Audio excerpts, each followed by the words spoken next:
Hello, everybody. Welcome along to reaction here on the Rangers Rabble podcast. Rangers finished top of their Europa League group after a 3-2 win in Seville. A wee bit of the demons banished. Not all, but a wee bit of the demons banished. And I have to say before we start that I don't know where that sits in our all-time European wins, but it's certainly got to be right up there. That was a sensational performance for everybody. Albeit Kerr probably disagrees, but to go there with the team that we had and to score 3 goals against a team who have conceded no more than 1 goal at home in the league per game and play the way that we played, I thought was absolutely sensational. I'm not going to say sensational 3 times, but it was sensational. I am joined on the reaction by Scott, Kerr, Davie and Iain. Gentlemen, good evening. I hope you're all well. If there was ever a time to give this show a like, it is now. If there was ever a time to subscribe, it is tonight.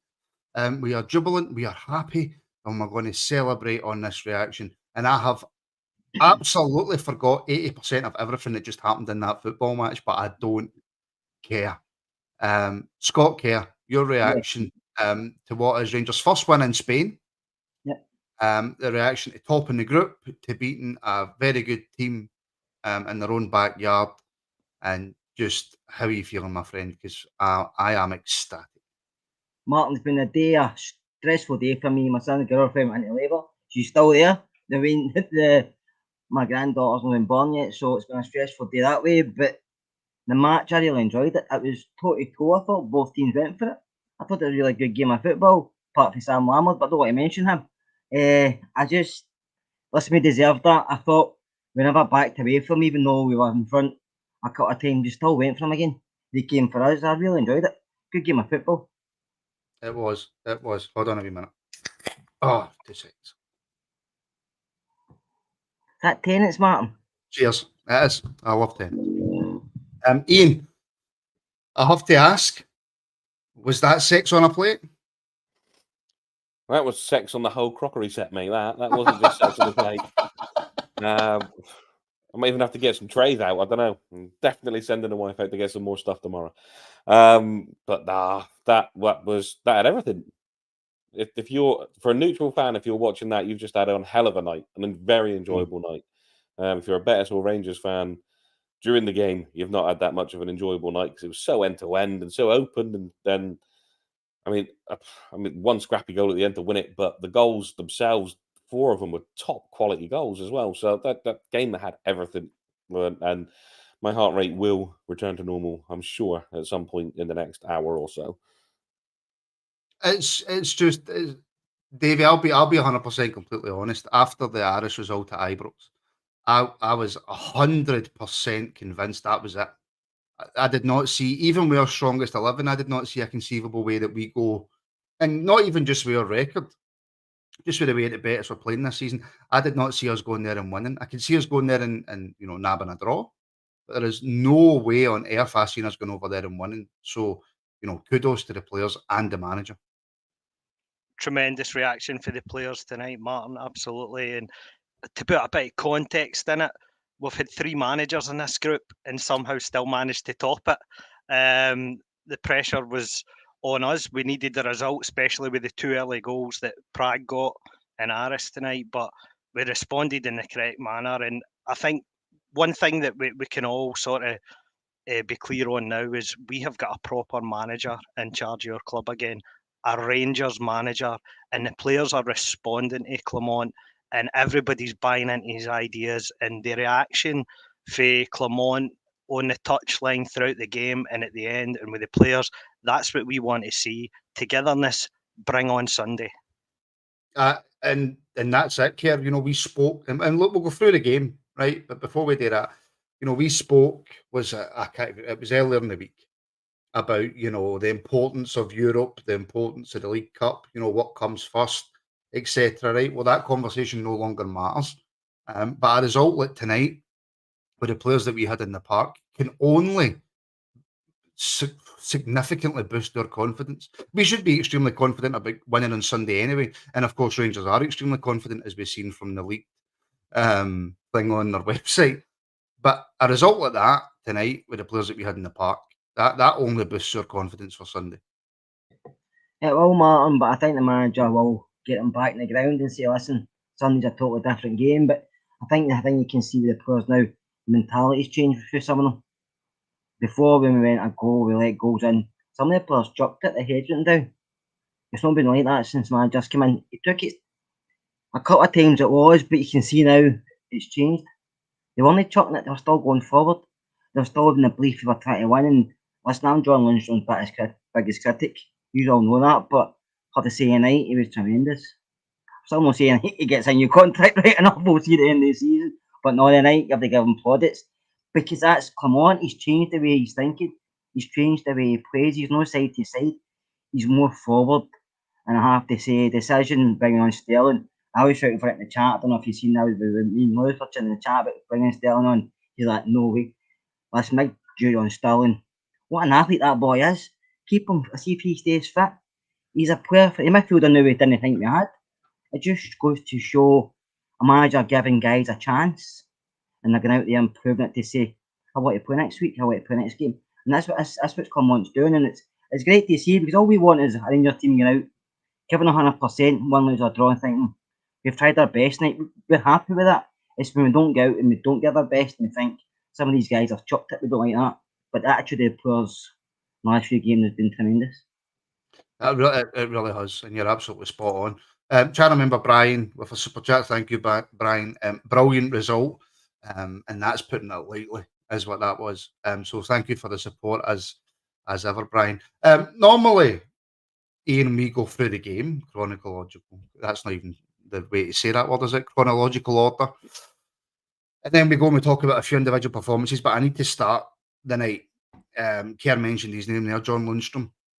Whatever your thoughts are about what John Lundstrom's done in the past, whatever your thoughts are about what John Lundstrom's going to go and do in the future, just on tonight's game, Iain, best player on the park.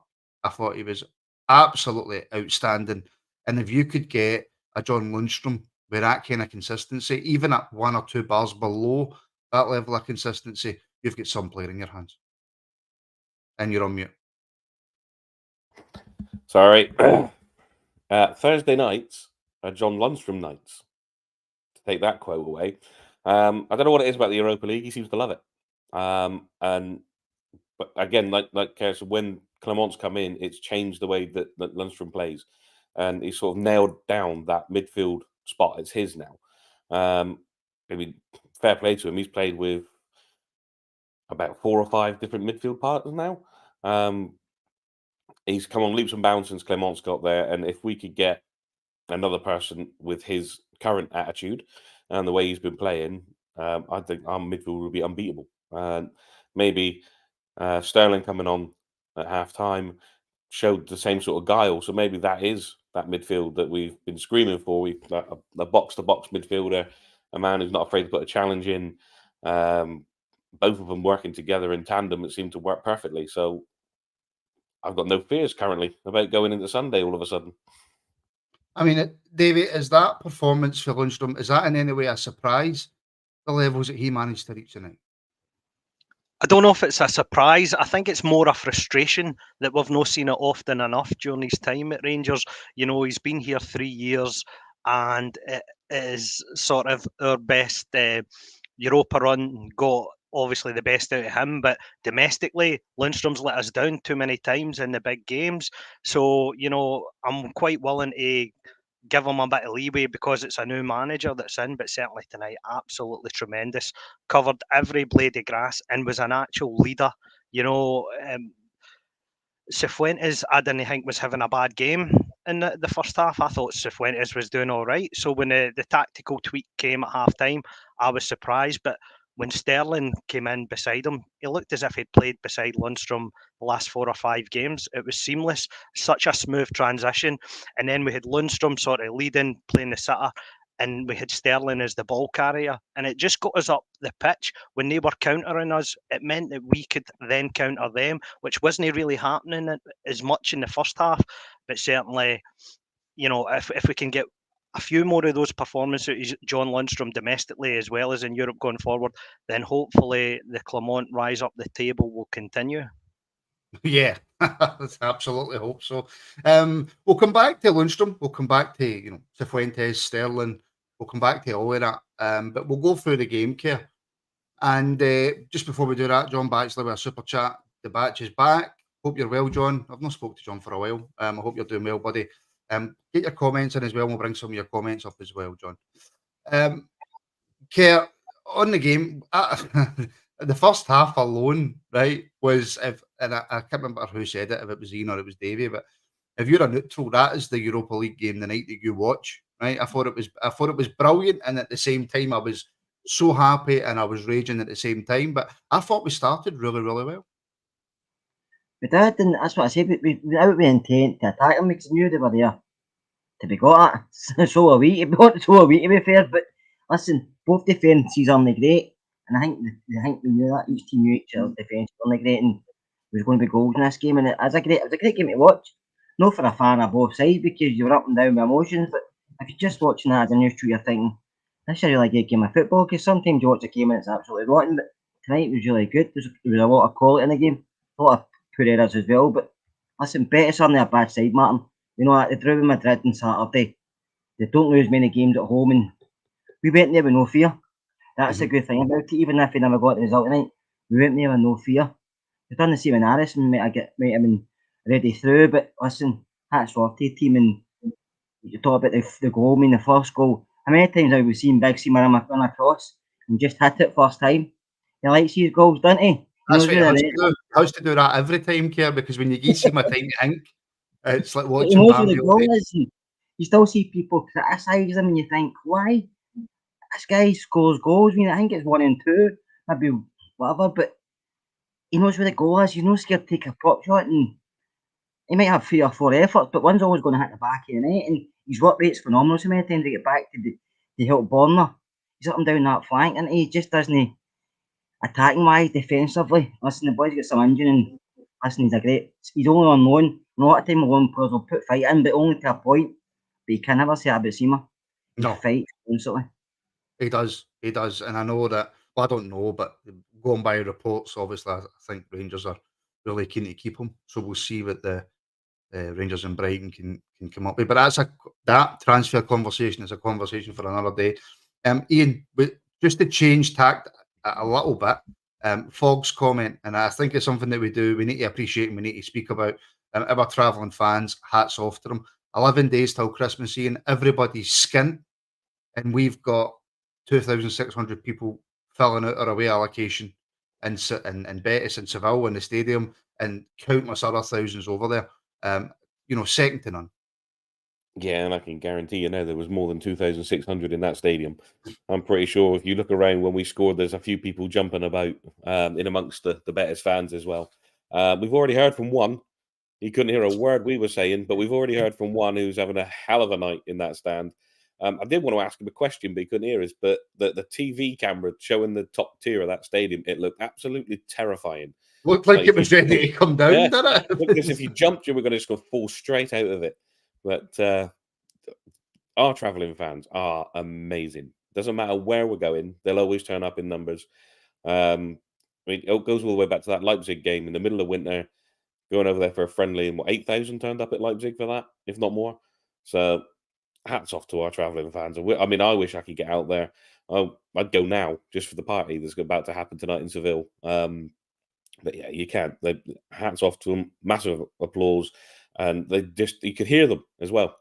Every point of that game, you could hear them. They never shut up. No, they were absolutely phenomenal. And hats off to every single one of them for going out there. David, just back to that first goal. And it's a great run for Mccausland. And we will discuss Mccausland. Don't worry, we will. But it's a great run from him. And we're just fortunate. And again, we'll discuss Dessers in a minute.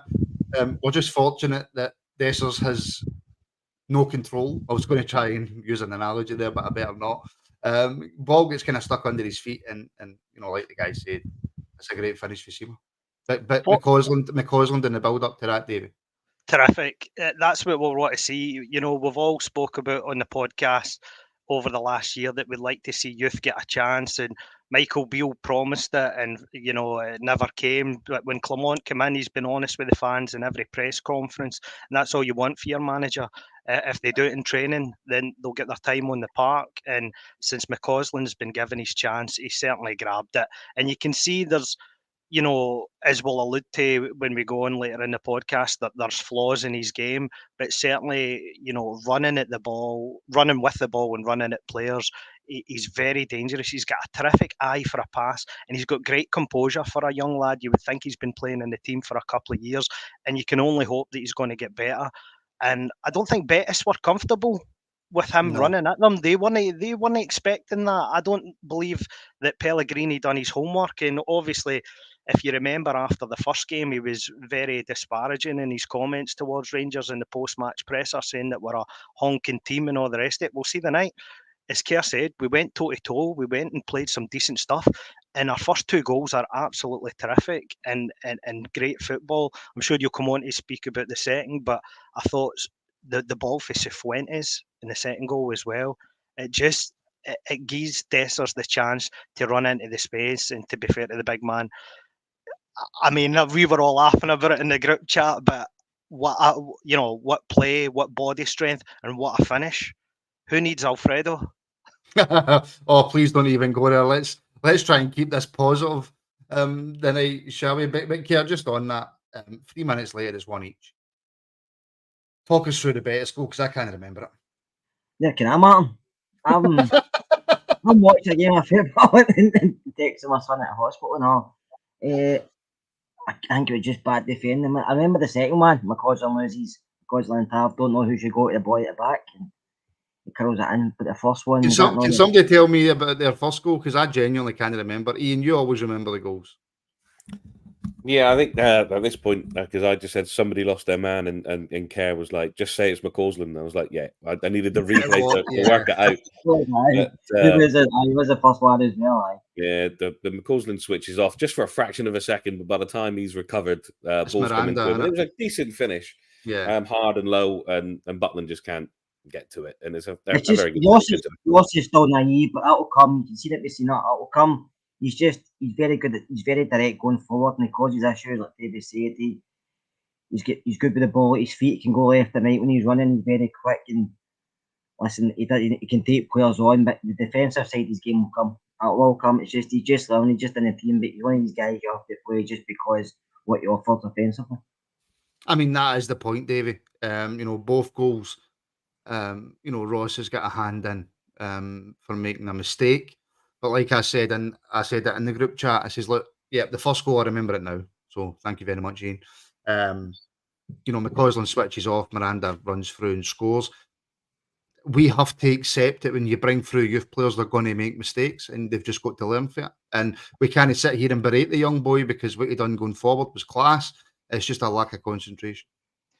That's it, Martin. We've still got experienced players making mistakes, as we'll come to. Even Tav plays his part in one of the goals because he's ball watching, whereas Jose Perez is standing there, 3 or 4 yards to his right hand side, and if he goes touch tight, then he doesn't get the strike away. But he's too busy, watching the ball. And then obviously Ben Davies. Now I thought, in part, it's weird with Ben Davies because in some games, I always think he's having an all right game, but he's susceptible to that one mistake that'll put you under pressure. And see, at Rangers, you can't afford that. And we're a better balanced side when he plays because of the natural, lefty at left centre half.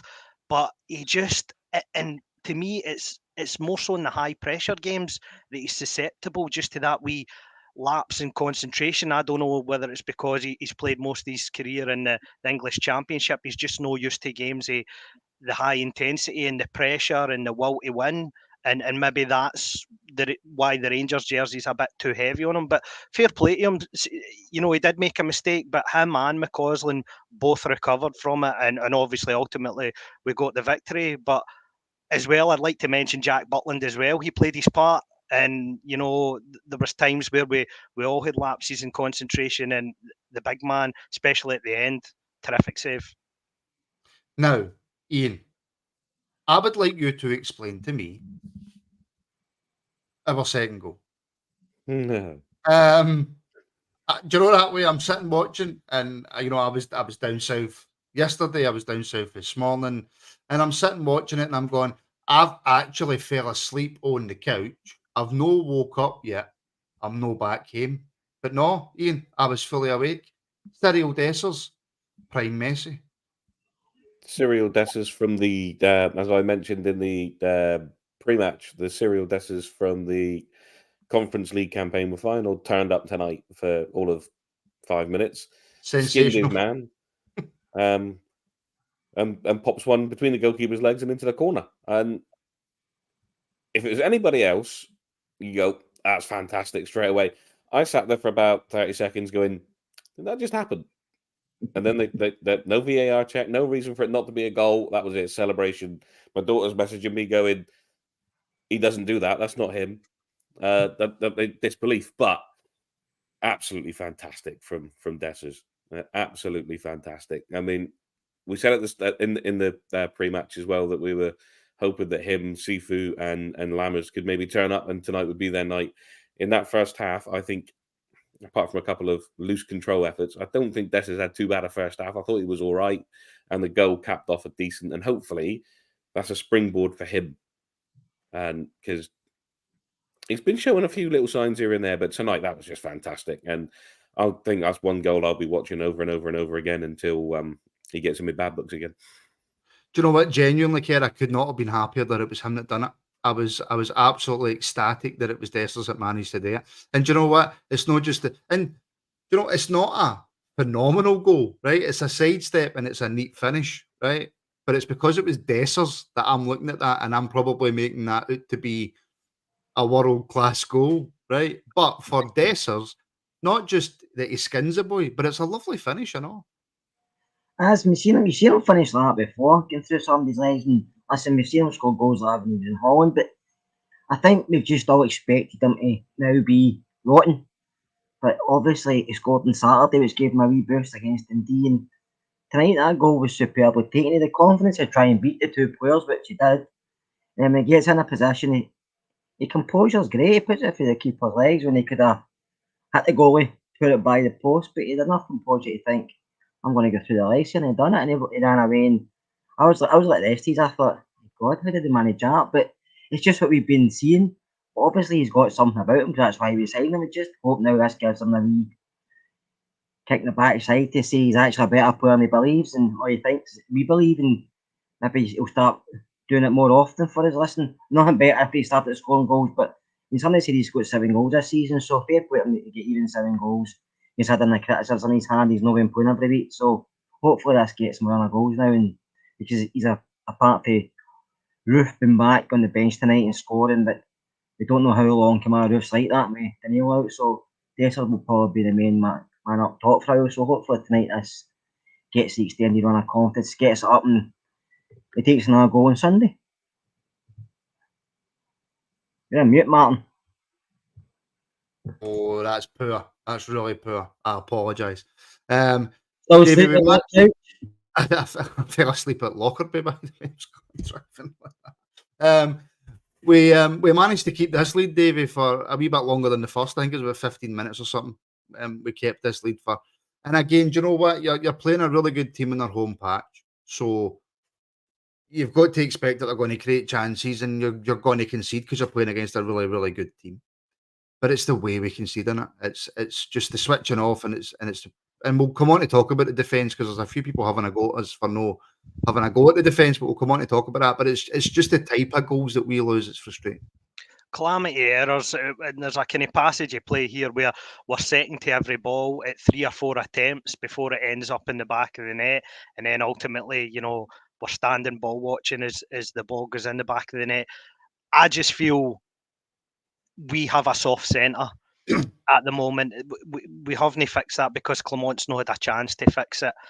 I think there'll be massive changes once he eventually gets his own players, but you can only play with the team that you've got at the moment. And, whilst it was 2 really poor goals that we've lost added to, the poor goals that we have been losing against Dundee and Aberdeen in recent weeks, you've got to say, yep, it is a disappointment. and it is something that we need to fix. But what I was, as we all were, the positive about it, we responded in the right manner.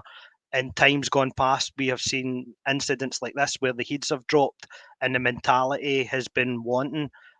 Today we responded in the correct manner, and I don't know whether that was, the tactical tweak that helped us in the second half, because we matched them for legs as we spoke about earlier with Sterling coming on, and I think we took a lift for that because we grew in confidence, we grew in territory in their half of the pitch, and yep, whilst to your point, we are losing cheap goals. I think tonight we'll just speak more about the positive. And Ian, look at that for a positive. They haven't lost a home game this season.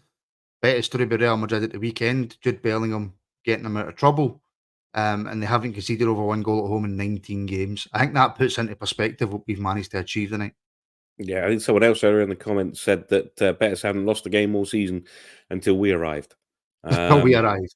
And considering Spain is not a happy hunting ground for us, it was great to get a win in Spain, and particularly in that city, considering what happened there last time. But overall in Spain, we've had a couple of draws and whatnot, but to actually get a win in Spain for the first time against Spanish opposition, because obviously we won the Cup Winners' Cup in Barcelona, but that wasn't against Spanish opposition. So that is quite a hefty result in the grand scheme of things, and another one of those where you sit up and take notice.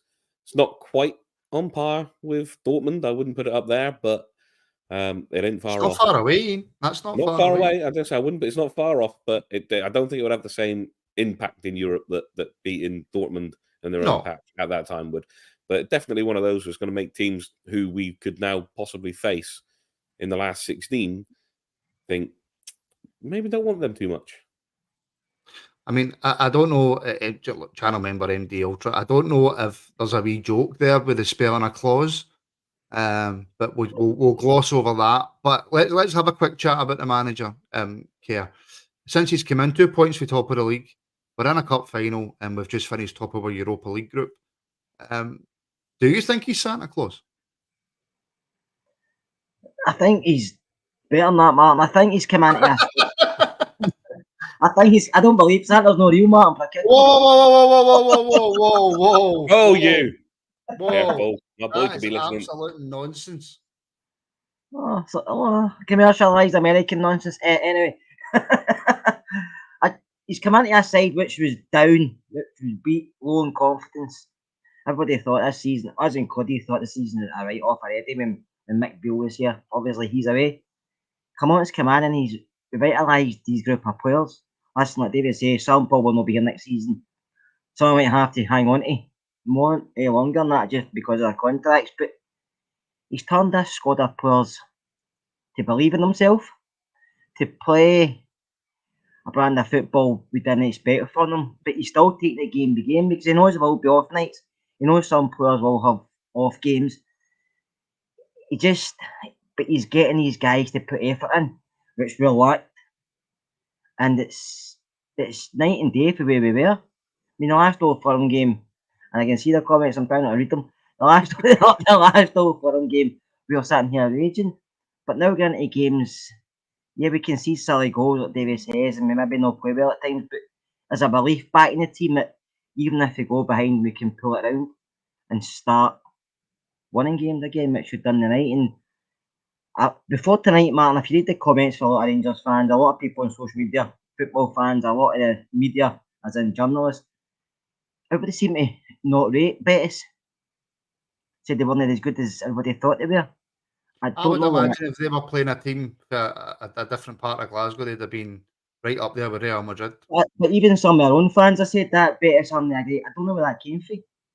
Because looking at Betis, I think they're a really good side, and we go there. No, I didn't expect to go there and win. I expected to go there and put up a fight, and I said the other day a bit of confidence stuff, but I thought he'd play strong, decided players had available. And then when Campbell came out, you thought this doesn't look great, but we went there and he's got them believing in himself, especially after going ahead twice and conceding. That could have been a blow, but they didn't. They kept fighting, they kept going for it, and we got the winner. It was well deserved, and hats off to him, and just hope he continues it. Can I just say I completely agree with Mundify, and can I just remind Kerr there is certain people of certain ages who do watch the Rangers Rabble, and be careful with your comments because you've just blown my mind.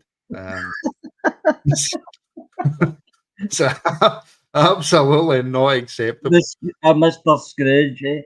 Oh, you 100% are. You absolutely 100% are. Davey, we go in at half time at 2 each, and again with my pessimistic hat on, I'm saying, and I'm thinking about all the statistics about Betis only conceding 1 goal, blah blah blah blah blah, and I'm thinking we've already scored 2, we've conceded 2. There's no way we can out in the second half and win the second half. That's just not going to happen. We've done really well. We've gave a good account of ourselves. But the second half in my head was going to go, Betis will come out and control it. They'll maybe score 2 and we'll finish up in the Conference League. But he makes a change at half time and he brings off Cifuentes, who I thought had a really good first half, and he brings on Dujon Sterling. Now, I say that as if I've got contacts. People in the comments who have watched the manager's interview with TNT that we haven't had a chance to have said that it was a possible injury. If it wasn't an injury for me would be the only thing that could explain that sub at half time, because I'm trying to rationalise it in my head and I'm going, right, well, he's gained Sterling the 45 because he's going to play him on Sunday. That was my rationale for him coming on at half time. But I couldn't think of any other reason for the manager to change it. No, because I think even on TNT they were saying that. Is your name Davie? Is your name Davie? I thought you said it was me. No, is your name Davie? Davie, please. Cheers, one. So the way I saw it was, I thought he was making the change at the time tactical, because at least that's what you were thinking from the way TNT was going on. But I think he saw something in Betis that we could get at, and that was running with the ball. You seen Mccausland had, a couple of chances in the first half running at them, and they didn't like it. Betis were comfortable going forward, but they weren't comfortable going back the way. And I think he looked at Sterling to get on the ball as often as you could, and you see it against Dundee at the weekend. It 2 or 3 marauding runs, and the same tonight. He picks the ball up and he carries it. He carries it at least 30 yards, and he gets you higher up the pitch. And they were trying to bring him down at every opportunity, but he can also pick a pass. That's what really impressed me about Sterling as well. His use of the ball was terrific. He made the right pass at the right time, and he kept us in good parts of the pitch with territory, and we looked to hurt Betis on the counter as often as we could. But certainly for me, it was a surprise because, as you say, Cifuentes was having a really good first half. But I think whether he's injured or not, for me, it was the right tactical change. And I'm kind of looking forward to seeing more of Sterling. He's a player that, we've not seen a lot of. Beale was brought in. We kind of thought that he was going to give Tav a run for his money, but he looks to be a more versatile type of player than we expected. And I'm here for it. Yeah, I think in terms of a fullback for Rangers, you need that ability. It's going to come back and haunt me because people are going to say Tav can't defend, right? But you need that ability to both defend and attack. And Sterling's openly admitted that he's not the greatest at going forward. So maybe that is a role that we could maybe see him in. But I'm going to come back to him. Just finishing up on the game before we come to the goalie. And the whole second half was a lot. And yes, Iain, the whole second half, it wasn't as frantic as the first. There was a few chances here and there, and Betis did have the ball in the back of the net. And thankfully, the boy put it in. Well, thankfully, Butland pushed it onto his hand or arm. Yeah, initially I thought it was offside. They looked at it from initially when it happened, and then you see it comes off his arm. Again, it's one of those that VAR took ages to figure out. I know they've got to do the offside first, and then they've got to go to the handball. But surely you can see the handball fairly quickly. It didn't need to take that long. But they've got to the right point in the end, and the goal was rightfully ruled out. But it was definitely heart and mouth moment because VAR, you just never know what it's going to do. So Butland again. It was a decent save, and thankfully managed to push it into the right place and onto the guy's arm because obviously the rule still stands that if you use your hands, it doesn't count unless they've changed the handball rule so that it doesn't matter where your hand is on goals. I don't know. It's very confusing, but VAR come to our rescue. It feels a little bit like a previous European run where VAR was very much a major player as we went through. So it was there to the rescue again, but it was definitely a few heart and mouth moments going in at that point. Can I just say, obviously, because of the result tonight and because of the magnitude of the game, we've got a lot more watching this reaction than what we normally would. So if I could please ask, if you are watching just now, if you could give us a like if you're watching on YouTube. And if you haven't already, give the channel a subscribe as well. Likes and subscribes and comments and all that help to push the channel out to as many Rangers supporters as possible. And like I say, this season we are charging towards 10,000 subscribers. So if it's your first time watching, give us a wee subscribe, give us a like. And of course, the show is sponsored by the same sponsors as Rangers Football Club, NordVPN. If you want up to 63% off a 2-year subscription, and other deals, of course, with NordVPN are available, then use the link in the description. And if you use that link, then you also help to support the Rangers Rabble podcast. And you can also become a member. If you're watching on computer, there's a join button below. If you're watching on mobile phone, then there's a link in the description if you want to become a member of the Rangers Rabble as well. Kerr, as soon as the final whistle goes, I pretty much forget 99.9% of things that happen within a game, right? I've got the memory of, a very old goldfish, right? That's how bad my memory is. But if we were to sit and watch back that game now, well, in that second half, apart from obviously the one that goes in, was there ever any real danger to us? I know Jack Butland's made a couple of really good saves, but the way that I'm thinking right now, looking back with a memory that I don't have, is, that we got lucky a couple of times. But if I watched that game back, were we ever in any real danger? Not the same as we were in the first, Martin, I think. The switch with Sterling changed that, I thought. He slotted in next to Lundstrom. Looked a lot tighter. The midfield and the defence didn't really leave as much space between them, so there was as much space to put in. Betis are technically a really good side, and they like to pass balls in between defenders, and as you see down the sides. And I thought Tav gets a lot of criticism, but he was pulled in a bit. Mccausland should have come back to help him, as you see him down at the corner. I thought they defended really well in the second half. They were always going to create chances. They're at home, they're a good side, but I thought we defended better than we did in the first half, and that's the reason we got the result. Along with obviously Roofe putting the ball in the net, but it was always going to be tough, Martin. It's when we look at things, we all criticise the defence. I do it constantly, but when you look at our defence, it's not probably as bad as we think it is. It does need an upgraded, right enough. We do need other players to come in, but it's probably not as bad as we all look at it. We just panic because we get a lot of the ball, but we do seem to concede silly goals, like Davie said, especially doing the centre long balls through the middle and stuff. But we did defend better in the second half than we did in the first.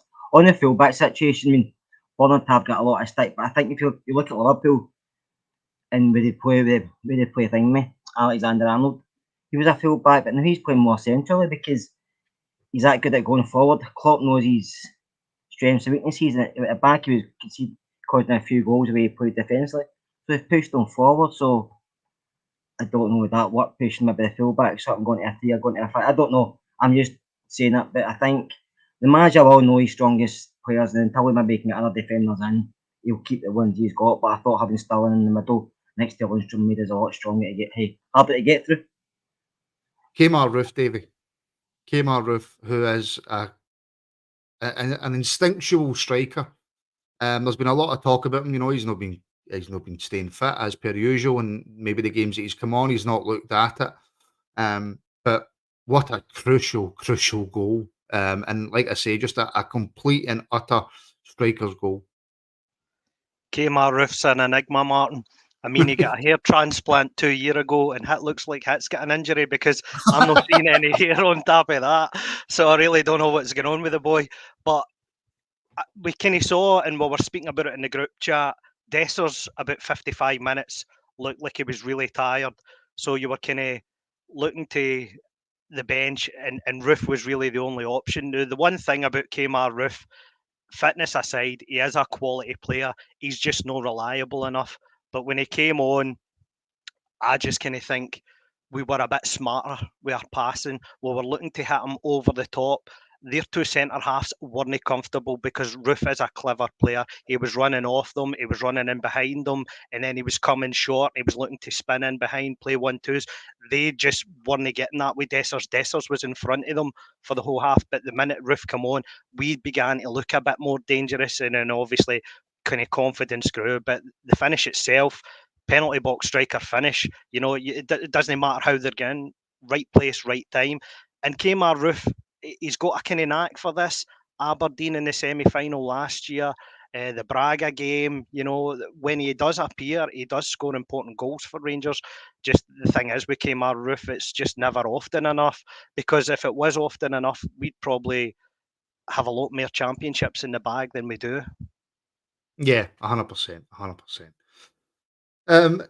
Iain, in terms of the result, in terms of finishing top of the Europa League group, in terms of making it right through to the last 16, and we had all the conversations about what's more important tonight or Sunday, and like I say, none of that matters. But in terms of where we stand now with the Europa League, how big a result is tonight? Put it into context, just how big that is.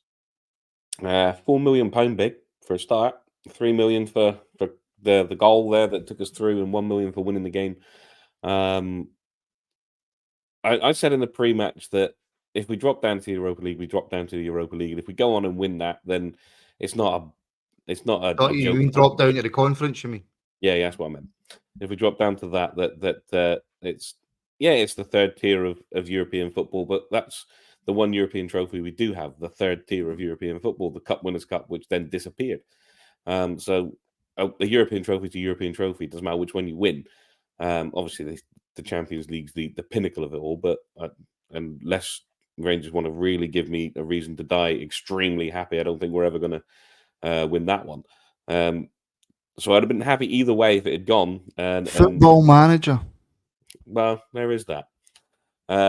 Although, did you win your? No, I'm not going there. I saw yours 5-0 with Denny Pro at home or whatever it was. I won the second leg, so carry on. But the Europa League, I mean, we can compete in the Europa League. The fact that the final's in Dublin does have me a little bit of surely this isn't the one we're going to win, surely, because that would I think that would end it. Right. Wait a minute. Well, I just asked you to put it into context. I didn't ask you to go on and talk about winning the thing. Right? No. I just want to get I can't afford for Rangers to have a long run in Europe. To be fair, my missus would probably chop me out. I just want to. And can I just say quickly, we've got a couple of super chats that I'm going to come to because it's two things that I wanted to bring up. So the two folk that put them in, don't go away. I'm going to bring them up. Sorry, Iain. Carry on. To put it in context, massive. It gives everybody that feel-good factor going into the weekend, which is the one thing we definitely wanted. We didn't want to be coming into Sunday on a down, considering that Aberdeen as well had what for them would be a pretty decent result against Frankfurt. So what was the score? They won 2-0. No way. Yeah, beat Frankfurt 2-0. But then Frankfurt's like C team, I think, because they've already qualified. Yeah. But we didn't want them on the up and us on the down. So in the grand scheme of things, for the European run, it's massive. And for going into Sunday, it's even bigger because it gives us the confidence now to go and just take it to them because we deserve to give them a bit of a spanking after what they've done this season. I mean, look, we're back tomorrow night at 7:30 as well. So no doubt we'll go back over the game. We'll go back over individual players, etc. And of course, we'll look ahead to the weekend. So, Kerr, I want to bring up a few players, right? I'm going to start with Tav because Mark Doyle, channel member, has put the super chat in. Tav kept getting caught too central. Kerr, your response to that, because I did see one of the goals, obviously Tav tucks in and Mccausland's not tracking back. Tav tonight, what was your thoughts? He does get cut out at times, but he does tuck in all the time. I don't know if he's been told to tuck in, he just doesn't trust the centre backs enough. Because Tab is decent in there, to be fair to him. So you're tough to ask the manager that, a Tab back, but he does tuck in when he tucks in. If nobody drops back, then obviously there's a big gap to 20, as we've seen with the second goal. So was it Tab's fault for the goal? Was it Rossi's fault for not tracking back? Because they both look at the guy, but not one of them goes to him. So it's basically like you go for him, no, you get him, and nobody went to him. So that was a good finish. But if something goes out to him, like Davie said earlier, it might not get the easiest shot to put in the back of the net, but it's something quite to learn from. He can't keep tucking in if he's not been told to do it, because we know what happened to Campbell. He didn't follow instructions, but if he's been told to tuck in, then whoever's playing the right wing has to drop back in and cover the full-back position. Yeah, and that is the point, Davie, in it, where albeit Tav is one of our most experienced players, so if he makes a mistake, I expect criticism for Tav. I don't expect the same kind of criticism for Ross because of his age and because of his experience and how many games he's played. etc. But it does seem to be Tav gets highlighted quite a lot. Yeah, well, the price of the captain's armband comes with that, Martin. Unfortunately, if you're going to be the Rangers captain, then you need to take the criticism when it comes. That's the thing with Tav, though. As Kerr said there, you don't know whether it was structural change or that's the shape that we were going to. But if Tav is coming inside there and pick the guy up inside, then Mccausland has to read the situation and come back. But touching on Mccausland there, there's been greater Rangers players than him that have started off young in their career and made mistakes. The important thing is, bouncing back. At the end of the day, we won the game, so I don't think it's going to be something he's going to dwell on. But if anything about that, I have faith in our manager to bring him on and make him realise these things. I think there's something about Clermont. You see him every time there's a substitution made. It doesn't matter who's coming off. He's grabbing them. He's having a word in their ear. That's what's been missing from Rangers. That's sort of Walter Smith-esque, where you love that style of man management. And for me, that's how Rangers functions as a club. See, when your manager is the figurehead, the be-all and end-all, that's how we operate better as a club. And I just think, Clermont gets it.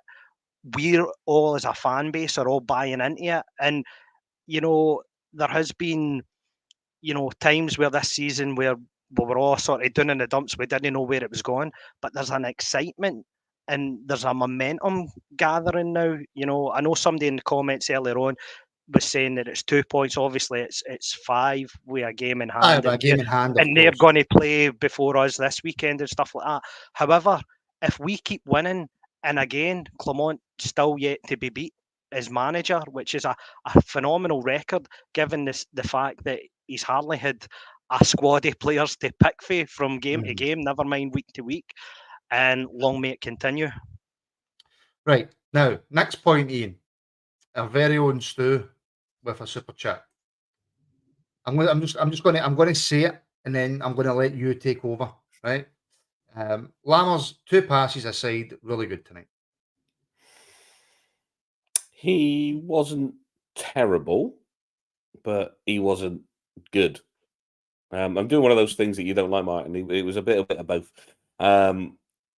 He's a frustrating player because there is undoubtedly some sort of quality in him.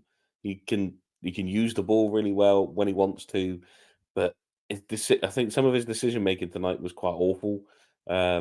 No, I think there was one pass I remember, and it might be one of the two that Stu's talking about, where the only person he couldn't pass to was Tav, and he tried to pass it to Tav, and they broke away, and that was one of their more dangerous breaks at that point.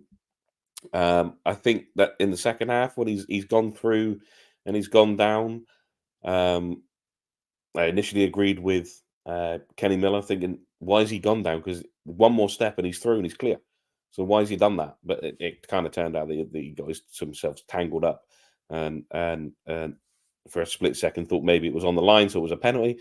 Okay, he wasn't awful, but I still can't see going forward what he brings on the pitch. I'm not going to diss the man too much because it's been a hell of a night and everybody has played their part in some way. But long term, I don't see it. I don't see what he brings. Well, a bit of breaking news. Stu, host of the Rangers Rabble, sniffs glue, apparently, according to Stephen. So there you go. Yeah, this is the thing. Lammers does show a bit of dig, and he did show that tonight to get the ball back a few times. He does have 1 or 2 nice touches, and at times he did get us up the pitch. I'm not turning around and saying that he was fantastic or he was phenomenal, and I'm certainly not agreeing with Stu that he played really, really well, but he does have moments.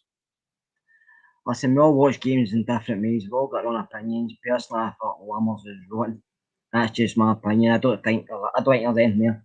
To me, he's not good enough. I agree with you. He's not good. I completely agree with you. I was saying the chat, Sterling's like one for him because I don't think he offers anything. It's great saying he does a wee bit here and a wee bit there. I don't want a wee bit here and a wee bit there. I want somebody to actually go out and do something. And since he came into the side, apart from the Newcastle game was a friendly, and they go against Dundee, he's not done enough for me. And we've criticised Dessers a lot, but Lammers is worse. So to me, if there's other guys before him, they played before him. I mean, fair enough. I'm not really going to argue. And David Nisbet, I'll take us to David, get it? For his super chat. Thoughts on Seema and Matondo not running to the corner at the end of the game, Davey? I'm watching that, and I'm just thinking, why are we trying to score again? There's like a minute left, and we're not running it into the corner. I was furious. I think that's a sort of give them the benefit of the doubt. We'll say that's a European style of football sort of thing. I mean, I don't know if you remember, but in the group chat with about 5 minutes to go, I says bring Suter on for Lammers, because I was expecting an old Walter Smith style, bring on a centre half and put them in front of the back four and just see the game out that way. But fair I was play. going to go 11-0. That's what I was going to go. But I mean, touching on the comment there in regards to Seema, I think, that's a player that has grown into the Rangers shirt, who, is contributing with goals, but his work ethic is tremendous. I mean, Kerr was touching on somebody in the group chat earlier about Gordon Jury, and while his first touch, that wasn't great, the one thing you got for Gordon Jury week to week was work ethic, and Seema's work ethic is tremendous. I don't think anybody else in the team matches it. Matondo, how high do we go, Davey? How high do we go in terms of transfer fee for Seema? I think his own form's going to price us out a move, because Brighton don't do bad business. I've never seen Brighton sell a player for less than they've bought them, and they shelled out 8 million on Seema. So unless he runs down his contract, it might just be another loan until that contract runs out. If Seema's happy being here, hopefully we can do. But I don't think we can stretch to the top end, between 4 and 8 million for a player. We'll need a massive clear out, but I certainly think it's a player that we want, because I think he's somebody that was very tentative at the start of his career, but has grown into the Rangers shirt, and he knows and gets what it means to be a Rangers player. So it's players like that you want in your team and want in your squad. So hopefully something can be done. But again, I'm on the fence with that one, Martin. It's a question I don't think anybody wants to answer, to be honest with you. A super chat for Davey Black, and I've already brought that up. Stephen Gillespie, 8 months a member. Thank you, Stephen. And Davey Black back in again with another super chat. Ian, spelled incorrectly, by the way, and I know that Ian hates that. Being all over if we won in Dublin, I don't understand that, Ian, that question. I guess it's alluding to the fact that if we go to Dublin and win the Europa League in Dublin, I think the world ends. Is that? I don't. That lot across the road would just that would implode. That wouldn't be a implosion. That would just destroy everything. If we went to Dublin and won the Europa League, they'd just pull the curtain down and just enjoy the night. It'd be superb. But I don't think we'd ever come back from it. I got a little bit ahead of myself. I got carried away. I've got enthralled in the excitement. The adrenaline's still pumping. So I got myself a little bit. Plates are ready. The plates are ready. They're warming up back there. I can hear them clicking away. But stranger things have happened. We never thought we'd get to Seville, but we did. So, and someone said it's only 26 quid a flight to Dublin, so it's worth a punt, isn't it? I would just drive. Just get the ferry and drive. Kerr, finally then, we've already kind of mentioned them, but talk to me again about who should be Manchester United's #1 goalkeeper right now, Jack Butland. I mean, we've said this 1,000 times, but I'm going to say it again.